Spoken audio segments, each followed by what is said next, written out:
Hello friends, this is Scott and I'm in my home office today. It's finally a sunny day. It's been really rainy, cool, windy. We've had lots of different weather. We've had some good days also, but spring is always the busiest time of the year. And as I've been doing this YouTube channel for about a year, I think it's pretty obvious that I'm the layperson's gardener. Okay, I have a lot of knowledge just through experience, through reading, through watching other people's vlogs. I'm always, everything about gardening I'm interested in, or anything about the outdoors.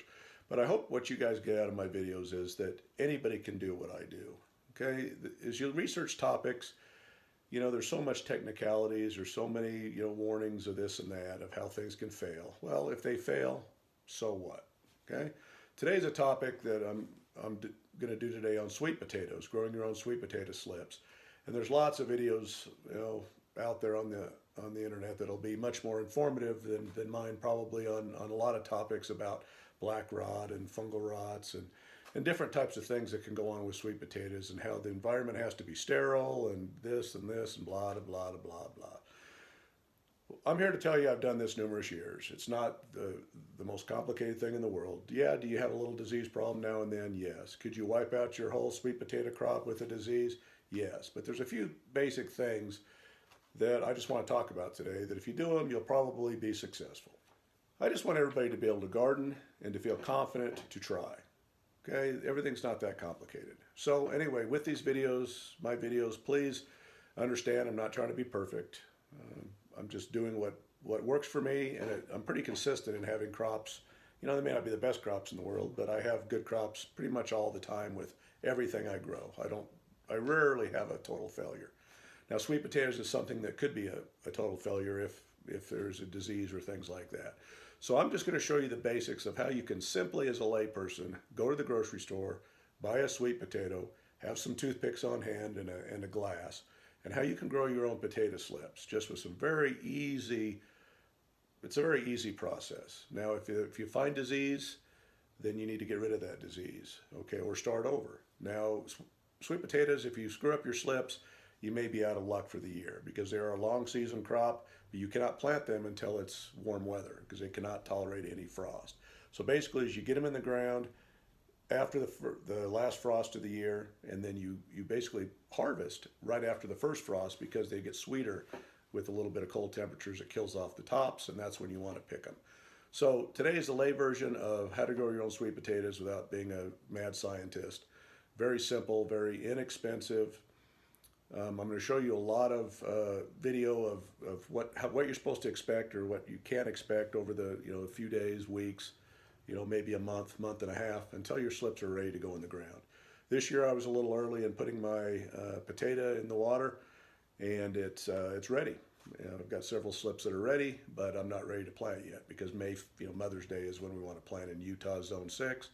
So I'm a little early. So if I could do anything different, I would have probably waited until maybe the second or third week of February to get started on my slips. But I did do them, starting on February 6th. And I'm going to kind of show you a chronological order of what my experience is with potato slips, and then just the basic process. And then I will do follow-up videos to track the progress and see if I did have a crop this year. And again, I've never not had a crop.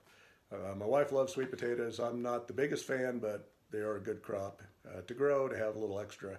They're kind of the dessert vegetables. So anyway, come with me on my journey, and my layman's journey, or layperson's journey, on how to grow vegetables in your own backyard, living your best rural life in the city, and you don't have to be a mad scientist to grow successfully all the vegetables, or most of the vegetables, that you need for your own family. So here we go. Come check out my sweet potato process. So all the tools you need to grow your own sweet potato slips is you need a sweet potato from the grocery store. You need a knife to make some slits in the sweet potato. You need probably 4 toothpicks to be able to stick in the sweet potato, to suspend it in the water. And you need water. You need to fill up a glass of water.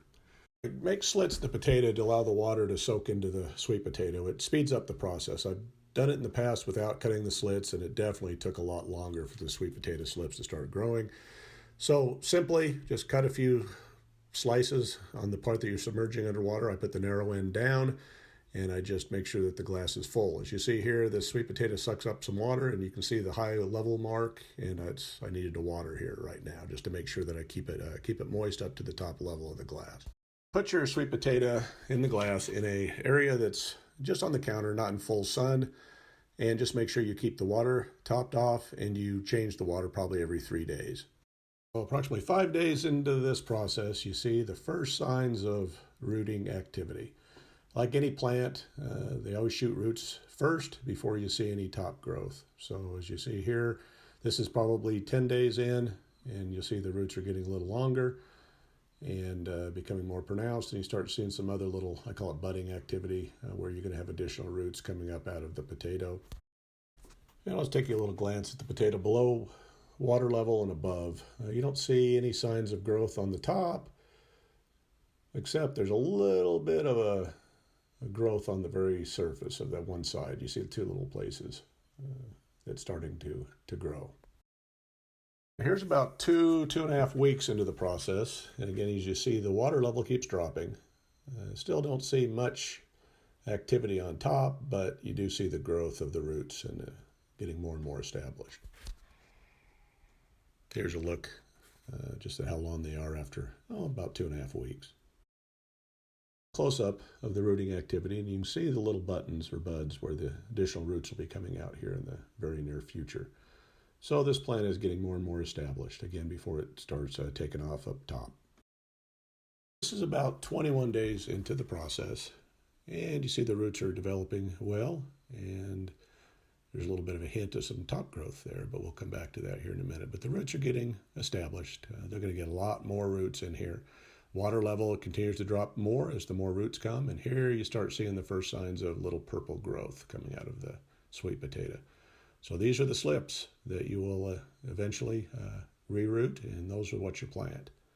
So it's we're getting a start, but it's 21 days in, and it's just it doesn't look like a lot at this point.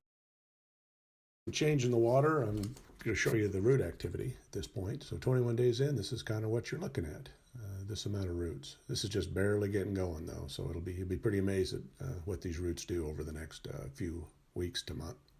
Here we are 30 days into this process, and you see the growth is starting to become more prominent, and there's a couple others shooting out. And all the growth is coming up above the water line, generally. That's where the roots will continue to grow up where you leave the water. And you see the roots are a lot longer now, and we're starting to get the slips to grow a little bit. 35 days into the process, you see the slips are really starting to grow out now. They're starting to actually look like something. You see a few more popping out. So you can say it does take a long time for the roots to get established enough to just support the top growth. But as you see, the roots are getting more and more pronounced. But I've got to watch the water level more because this plant is really starting to suck up the water, and I don't want it to dry out and kill some of the slips. The only maintenance I'm doing is changing the water every 3 days and looking for obvious signs of disease. About 5 weeks into the process, and you see leaf formation. So this, you can actually tell what a slip looks like. And the roots are, again, looking good. Now, the signs of disease I'm looking for are black hard spots on the potato themselves, or white soft spots, or any type of activity on the leaves, anything that looks fuzzy or white. Approximately 6 weeks into the process, not a lot of change, although you see the leaf is being a little more pronounced. And scanning down, the roots are just becoming more and more prominent, but not a lot of activity between the 5th and the 6th week, except you're starting to see a little more growth on the top. Now, this is approximately week 7. As you see, there's more and more growth. The slips are not quite ready to pluck off and reroot. That's the next phase, is to pull the slip off the potato, submerge it in water itself, and let it root out itself. There are some that are at water level that have already started to root, and I won't need to re-separate those, or before I plant them, they'll be ready to go just from the plant itself. But all the top growth that's not in water, I'll need to root by breaking them off and putting them in another glass and letting them root. Here we take a look of approximately week 8. As you see, there's lots of top growth.